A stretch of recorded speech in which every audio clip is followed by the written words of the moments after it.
around, see who might be around, and boy, I got a treat for y'all today. Y'all will never guess who I ran into. Here we go right here. Captain Claude. Claude, how you doing today? We want to sit down and talk with you for a minute and just let you share a little bit. Tell us about growing up here in Pocosin and Bow Island and working on the water and all. And, you know, just you lived here all your life, didn't you? I only raised about half a mile up the road there.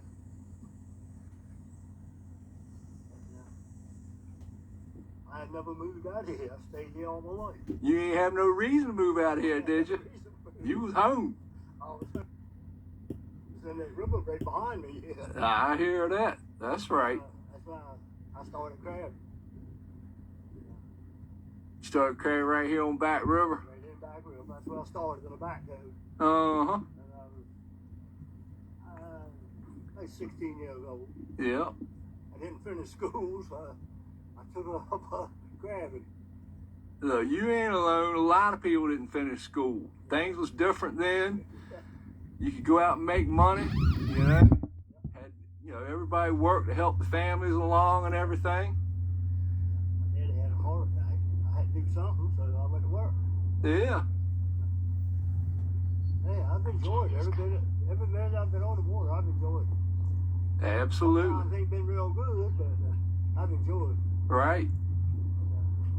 Well, there's highs and lows and everything, and them high points is what helps get you through the next low point, you know. It's like riding them waves. You break over that sea, and then you come up the other one, you know. Got to keep the motion going. I see you still keeping it going, too. Keeping going is what'll keep you going. I love to get up and come to the river every morning. I don't do much, but I come to the river every morning anyway. Absolutely. I started out in the back toe, like I said. I caught enough crabs one summer up in the Southwest Palm out of that back toe, bought the first new boat I got. All right. That was pretty. That was a common. Started from an 8-board motor. I had me a 34-foot up here. Hold up, we got another jet. Langley's giving us a flyby. We're going to pause for a second, let this jet go by. But we're glad to have the jets. We need some eyes in the sky in this world. I think it's going to calm down. It sure is a beautiful morning this morning, I can tell you that. Okay, so that you caught enough crabs that year to get you a boat. Got enough crabs that year. Bought me a new boat. Crabbed out a couple of seasons. I didn't like what I had to do in the wintertime. I patted home clams in the wintertime. I didn't like that. Right. So I sold that boat.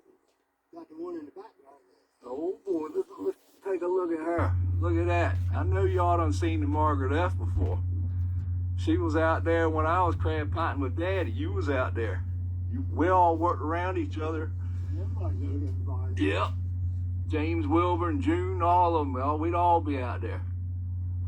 And the thing of it is, if you go down on the water and you break down, usually somebody will help you out. Yeah. It ain't like you in the land. You have a flat tire and people will look at you when you go by on the road and he's got a flat tire. When you break down like that, you need somebody to help bring you in. Right. You gotta know. Yeah, I know. Well, yeah, we all counted on each other to help each other out. I mean, that's the way you do it.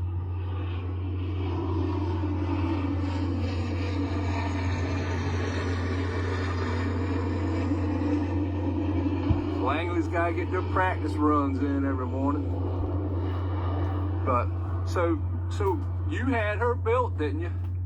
Yeah. Margaret F. That's the second Margaret F. Okay. I didn't change the name on it. It said bad luck, so when I had the second one built, I named it the same thing. Right.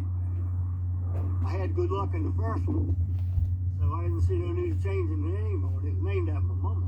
Right. I had good luck with it, so I I didn't see no need to changing the name on it. Absolutely. They say it's bad luck if you change the name on a boat. I don't know. I like for them to keep the original name. That's right. The buy boats especially. Yeah. They buy them, take them up Maryland, and Yeah. some of them will change the names, but most of them are getting back to the original names now. I like that. So where'd you have her built at? I had it built over in Gloucester at Ray Jordan's Railway. Okay. Francis Smith was the one who built it. Right. He done me a good job. Oh, she's a pretty boat. I like that bow on her now. I told him that I want to go crab dredging. I want it built solid. He did me a good job. I don't have no complaints on it. You remember what year that was? years go by like days go by. Right. Well, I know I won't but like 6 years old. I was 6 years old when I started crab potting. And you was out there then, so. Yeah. That's all I've ever done. Right. I did go clamming that one winter. I didn't like that at all. I decided I had to have me a bigger boat. Right. I looked around and found somebody build me one. And I got rid of the small one. And I went to crab dredge, so I had a bigger boat built. Hey, now you're talking. You talk. I didn't like clamming. Right. I did it one winter, but I didn't go for that at all. All you gotta do is bring up crab dredging. You get everybody excited then. You didn't like that none, did you? Was that crab dredging? Yeah. Oh, crab dredging was nice. I like that. Yeah. I think day before the first day of the season, man, you was excited as kids was before Christmas. Yeah, I know it. And everything in the world going through your mind. You wonder if you got everything on the boat ready. You go out there and you put the dredges overboard. You wonder if it's going to pull them back up, or well, they're going to have to tow them back ashore to get them get the rig worked on. So it was a lot of stress on you, but it was fun. After you got that first day under your belt, you say, hey, knock on wood, then everything's working good. I have gone out there and had to come back in too. So Oh, sure. Everybody's done that.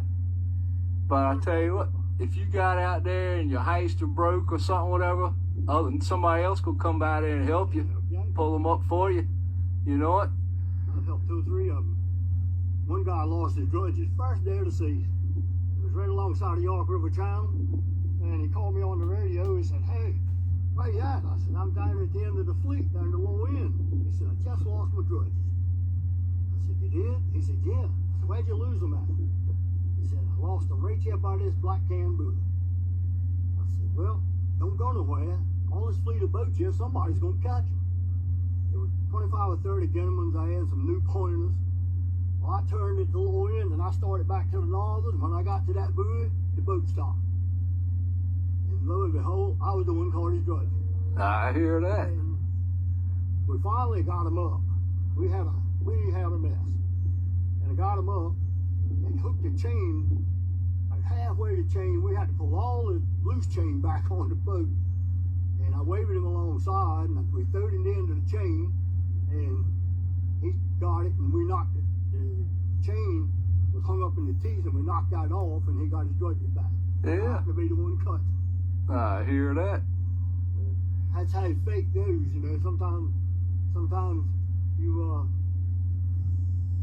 ever know what you're gonna do the next lick. Yeah, right. And I happened to be the one cut.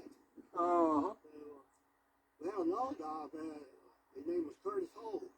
He lost his dredges down there. And they were gone for 2 or 3 weeks. And everybody thought that somebody had stolen them. So, Wild Bill, he called me on the radio one day and asked me if anybody caught them dredges. Oh, nobody brought them in back river. So, he told the guys that he ain't been in back river because Claude wouldn't know. So about 2 days later, me and Frank, he had the Francis name. He was down by where he lost the buoy. He'd come down there a couple of weeks dragging for us. Right. On the dredge catch. Nobody catches. So we was down there that morning and we caught a half a basket of crabs. I threw the buoy overboard. And Frank started dragging by the buoy. And all of a sudden I see Frank come sideways. That's Frank Shackelford, right? Shackelford. Yeah. Give him a buddy. Yeah. And all of a sudden, the boat, I seen him when the tide cut him sideways. I told him, boy, he's in a hang. We're going to go around and see if he needs any help get out.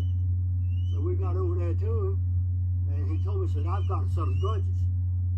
I said, you have? He said, I think I've got Curtis's drudges. I got the chain hung up in the teeth here, and we're going to tie it off to the block and tackle. He had a mast on the boat, and they got it up. Yeah. And lo and behold, they caught Curtis's drudges. They'd been gone for 3 or 4 weeks. And I called Wild Bill on the radio, told him that we had caught his drudges, and Curtis come down that weekend. We set him out on the shore behind the crab house there, and he come down and got his drudges. Yeah. We come down Sunday morning, me and Frank, and somebody else there, we helped him load them in his truck, and he got his drudges back. He was glad to see them on He it. offered to pay Frank for it, and Frank wouldn't take an ass on the money. Right. He said, Curtis, they may have been my drudges long as I got it. Yeah. So I never will forget that. That was pretty cool. Right.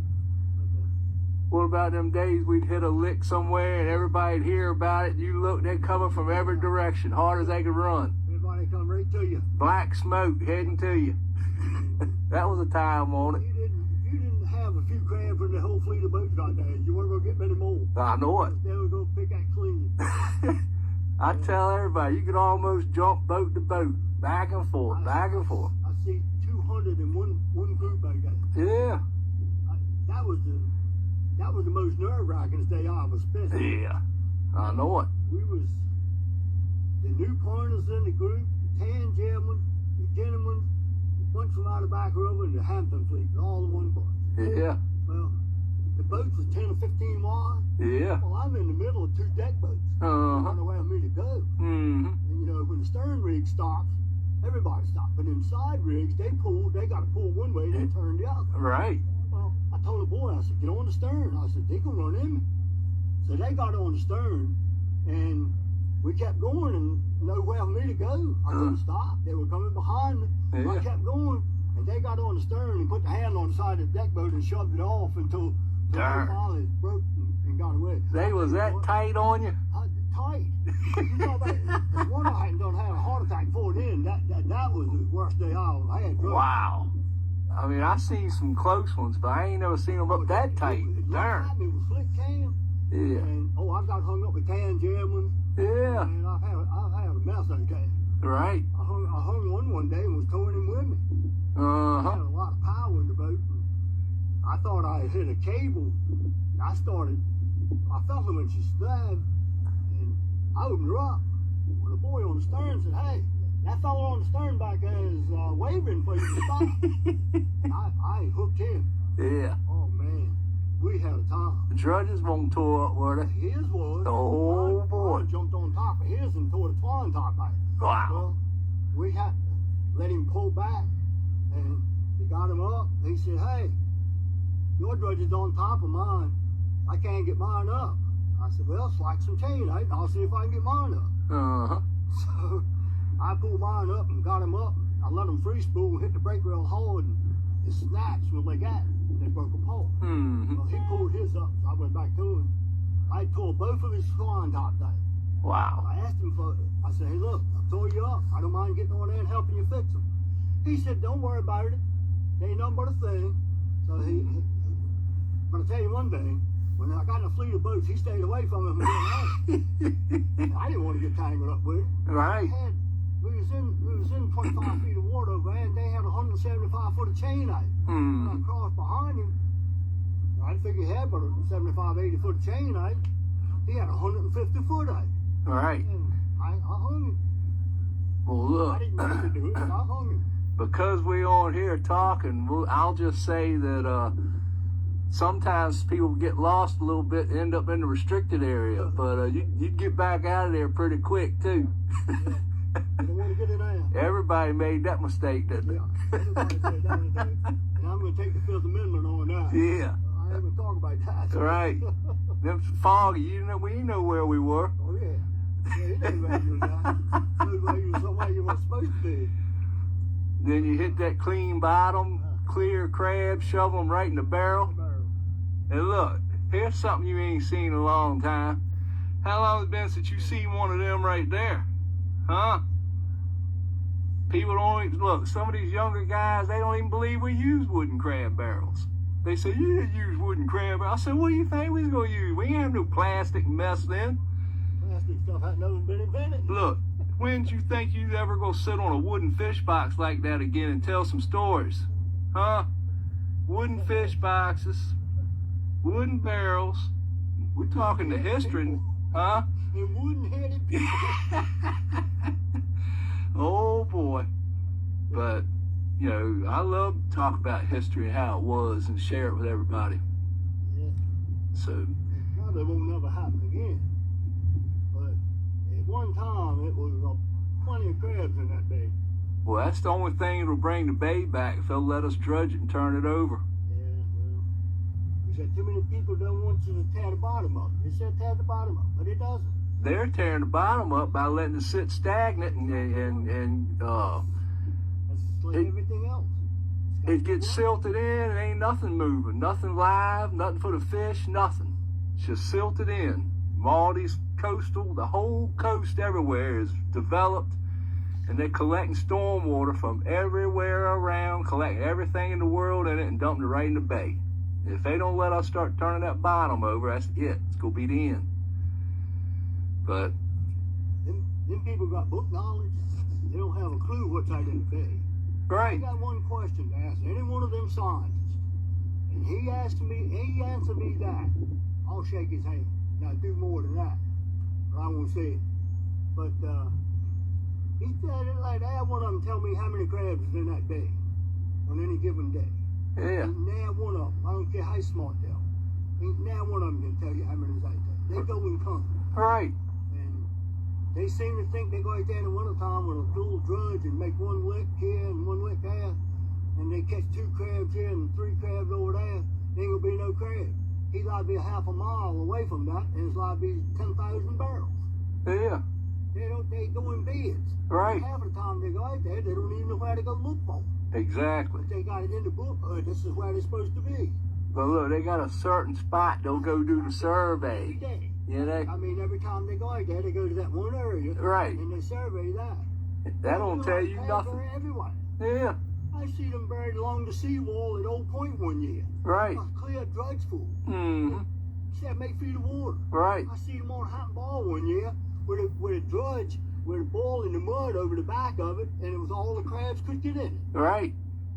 And they don't bury and say, wherever the cold weather hits them, and they can get in the bottom, that's where they're gonna go at. Right. That's it. Them people got book knowledge. They seem to think that they seem to think that when the dredging was over with, it'd be all the crabs in the world they want, and it's gone steadily downhill ever since. So Well, I'll rest my case. all they're really doing is learning the biology of the crab, which is how it's made up, how it lives, and how it breathes, and how it eats, and stuff like that. But as far as it migrating and moving and season to season and water temperatures and everything, they ain't got that. That's what they go by. That's They right. got feeling. Yeah. And if they was lay on top of the bottom and die when cold weather comes. Right. The scientist, he taught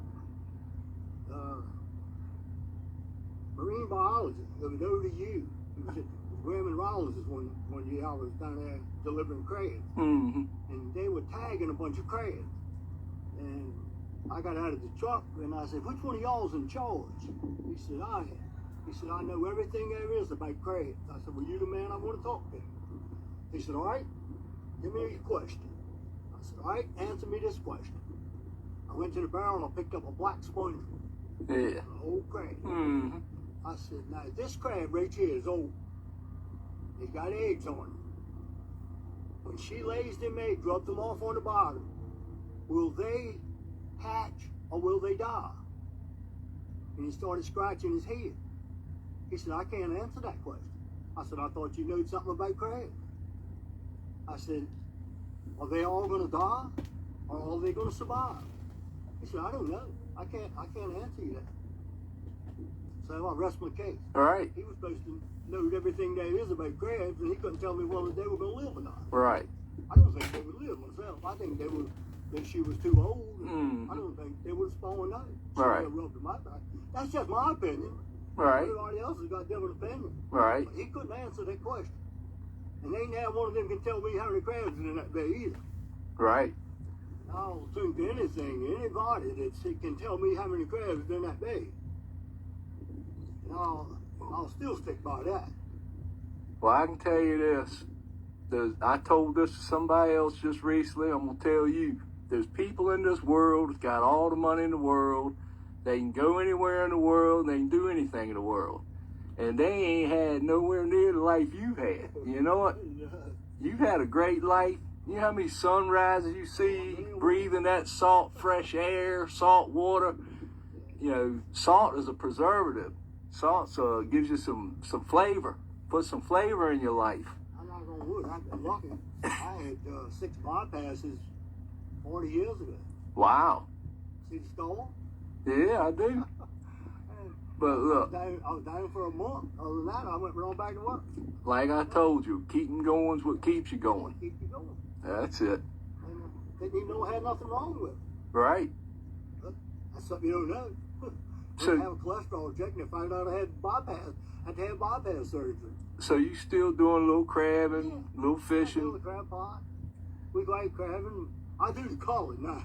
I don't do the shaking. Right. I do the culling, get the peelers out, do that. I build crab pots in the winter time. And y'all still set a net? Oh yeah, we set some net. We catch our own bait. Right. We don't buy no bait. We ain't got, like I say, we ain't got many pots out. Right. But you ain't going hungry, you know. Well, no. I mean, no, we can survive. If you want, eat bumpers and crabs, we'll get by. If you want to work, you can live. You know. If you want to go out there and do what you got to do, make a living, you can still do it. But I mean, you got to be ready to work. You can't lay around. You can't say, "Well, I don't think I'm going today." That's right. And say, people, come on, let's go. No, you got to be the one to say, "All right, let's go." You know. You come to the dock in the morning, it's 30 miles northeastern. You got some kids at the house, you got to get shoes and clothes on, dude. That'll make you think twice by staying home. Yeah, that's right. Get the lines off and you go out there. Yeah. And hope you can work. Well, you knew my daddy, Claude Jr. Oh, yeah, I do. And I tell you what, we ain't never need nothing. We never went hungry. Had a roof over our head. We had anything we needed. You know? Right.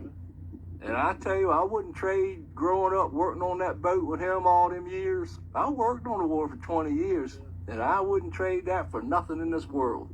I can tell you that. It's amazing life, you know. It ain't what you make out of it. It's gratifying to know that you're smart enough to outsmart whatever you after. You after fish, crabs, clams and stuff, they live on the bottom, but fish and stuff move. Yeah. And you have to be smart enough to figure out which way they're moving. And the crabs, same way. And for you looking at the moon, you're looking at the tide, you're looking at the wind, the season, you're looking at all that. And people don't realize it. And when you do it every day, you know, you've got experience out there. You know what's going on out there. I'm going to tell you this story now. This was neat. We was in Rappahannock, Austin. When I didn't drudge. Well, I drudged and there weren't no crabs. I went to Austin with this guy. And Junior Carr, he was a dime over Gloucester. Everybody, crab drudge knows Junior Carr, but he had no red blocks. He was one of the biggest boats was out there. Right. Well, he was Austin. We was up there tied at June Parker Marina, up there in Rappahannock.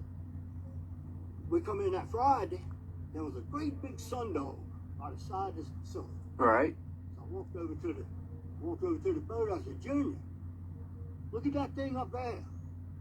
He said, boy, you believe in that junk?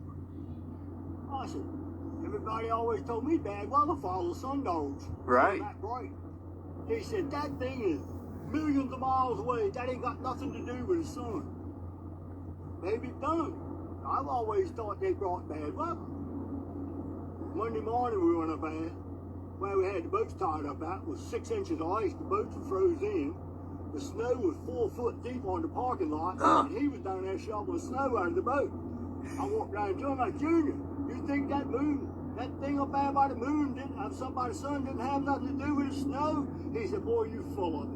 I don't even want to talk to you.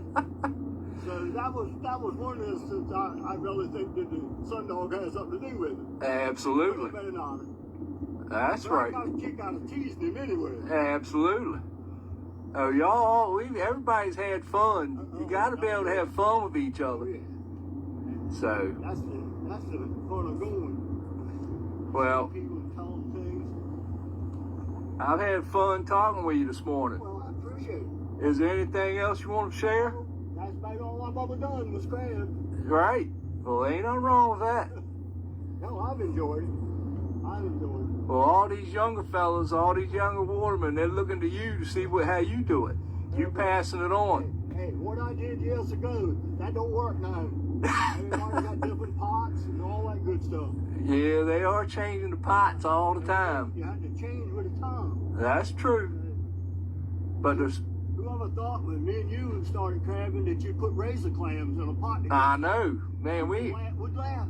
He would laugh at you just telling you to put clams in a pot. You ain't have no razor clam around here nowhere. No.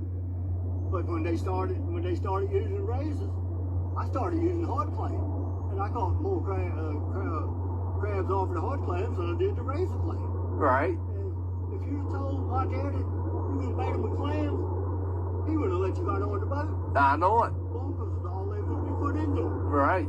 That's all you need to put in them. It ain't nothing you can do about it. You got to go with it to flow. Whatever works, you have to do. Exactly.